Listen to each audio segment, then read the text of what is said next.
जय श्री कृष्ण दोस्तों। मैं हिमांशु गर्ग आप सभी पुण्यात्माओं का स्वागत करता हूं।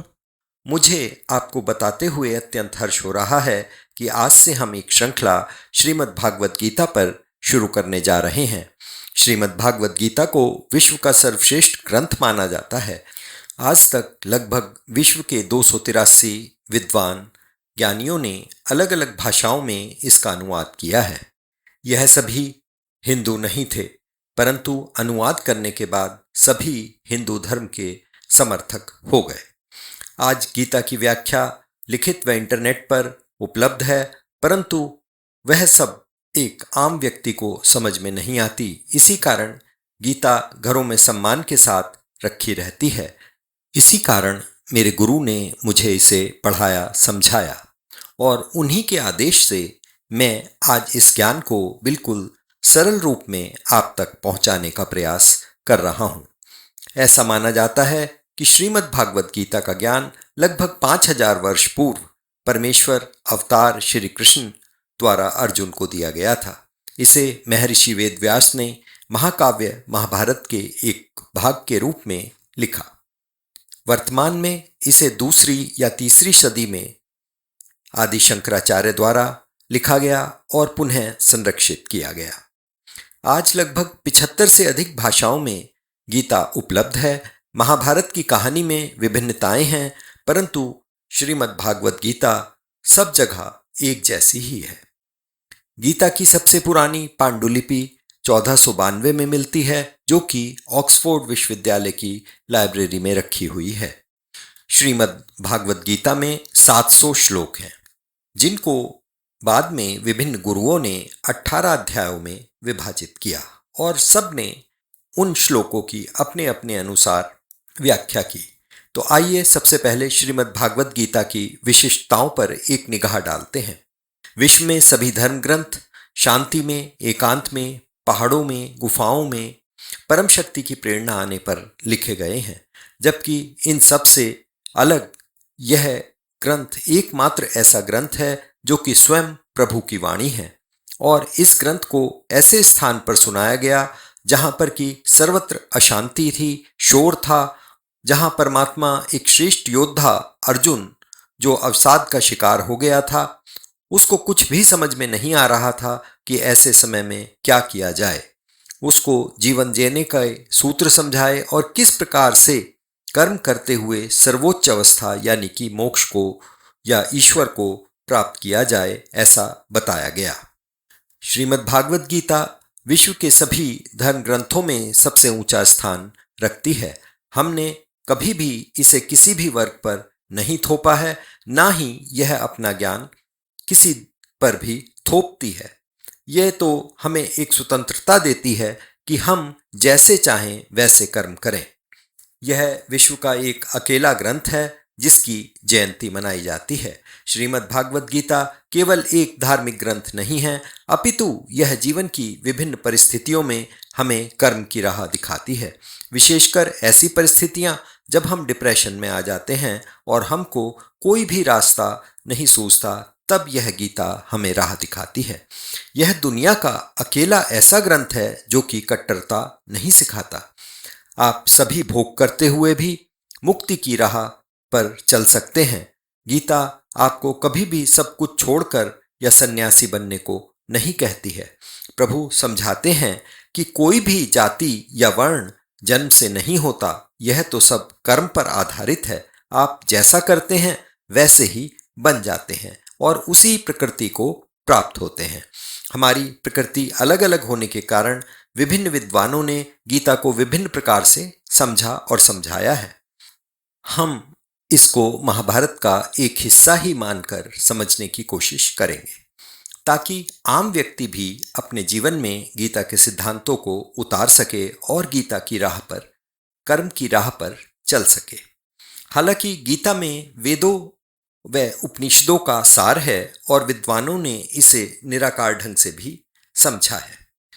श्रीमद् भागवत गीता के अध्ययन से हमें समझ में आता है कि हमारा जीवन का लक्ष्य स्वर्ग की प्राप्ति नहीं है, अपितु कष्टों से मुक्ति यानी कि परम गति को पाना है। यहाँ हमें यह समझ में आता है कि मुक्ति का मार्ग केवल संन्यास या निर्गुण की साधना नहीं है। इसके अतिरिक्त हम अपने दैनिक जीवन में सभी कार्यों को करते हुए, सभी आनंद को भोगते हुए भी मुक्ति पा सकते हैं। वाराह पुराण में श्रीमद् भागवत गीता के पठन पाठन मनन का महत्व बताया गया है। पुराण में कहा गया है कि केवल एक बार एक श्लोक पढ़ने से, मनन करने से चंद्रलोक की प्राप्ति होती है और संपूर्ण भागवत गीता पढ़ने मनन करने का फल तो अनंत है, मुक्ति है। आगे कहते हैं कि मृत्यु के समय गीता शब्द का उच्चारण करने मात्र से व्यक्ति मुक्त हो सकता है या उसको मुक्ति मिल जाती है। अत्यंत पापी जिसने कि घोर पाप किए हों, अगर वह भी गीता का अर्थ सुनता है तब भी वह भगवान के लोक को प्राप्त करता है। महर्षि वेदव्यास जी महाभारत में कहते हैं, गीता अध्ययनशीलस्य प्राणायाम परस्य च नैव सन्ति पापानि पूर्वजन्म कृतानि च। अर्थात यदि कोई व्यक्ति भागवत गीता को निष्ठा से, गंभीरता से पढ़ता है तो भगवान की कृपा से उसके सारे पूर्व दुष्कर्मों का फल नष्ट हो जाता है। गीता महात्म्य श्लोक 2 में मल निर्मोचनम पुंसाम जल स्नानम दिने दिने सकृत गीता अमृत स्नानम संसार मलनाशनम। अर्थात जल में स्नान करके मनुष्य नित्य अपने आप को स्वच्छ कर सकता है, परंतु अगर कोई भागवत गीता रूपी पवित्र गंगा जल में एक भी बार स्नान कर लेता है तो वह भवसागर से सदा सदा के लिए मुक्त हो जाता है। गीता महात्म्य श्लोक 3 में गीता सुगीता कर्तव्या किमन्ये शास्त्र विस्तरे या स्वयं पद्मनाभस्य मुख पद्माद्विनी श्रता। दोस्तों, यहाँ पर समझाया गया है कि वर्तमान में सभी लोग सांसारिक कार्यों में अति व्यस्त हैं और हमारे पास समस्त वैदिक साहित्य का अध्ययन कर पाना संभव नहीं है। तो यहाँ पर कहते हैं कि भागवत गीता प्रभु के मुख से निकली है, अतः किसी अन्य वैदिक साहित्य पढ़ने की आवश्यकता गीता पढ़ने के बाद में नहीं रहती। इसलिए हमें केवल भागवत गीता का ध्यानपूर्वक मनोयोग से श्रवण पाठन करना चाहिए।